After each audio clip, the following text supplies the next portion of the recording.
Hi, this is Periscope-Shrader, and here I am to present my Periscope and the design process I used to create it.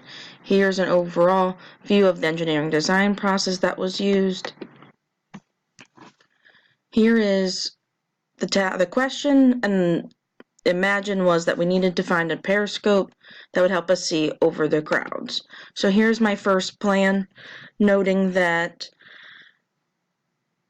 the need for mirrors was the biggest thing I realized, because immediately when I was given the task, I could picture a design in my head, and then I said, wait a minute, I'd be staring at cardboard. And the answer as to how your vision goes from one part of the periscope down to another part is the light reflection on the mirrors. And here it is created.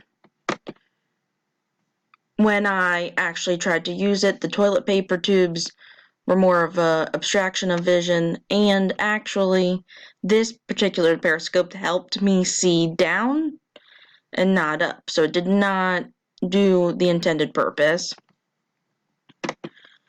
So I went to improve it, and I shortened it by half a tissue box, took off that extra jutty out part, and attempted it once more.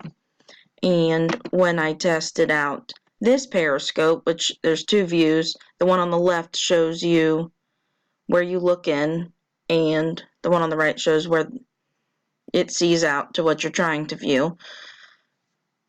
This one worked. I was able to see above my natural eye line, thus achieving the task of being able to see over the sea of heads. I tested it out in my kitchen. The left is the view of my kitchen. The middle is the view without a periscope. Of course, I was sitting down, so then I could show and prove that it was going to take away the obstruction of the countertop. And then if you look on the right, you can see in the mirror the painting, which you can tell from my first picture, is above the eye line, and I'm no longer just staring at the countertop. Or in the original problem, the sea of heads, I am getting to see Bill Nye the Science Guy. I can't wait to see all of your periscopes. Have a great day.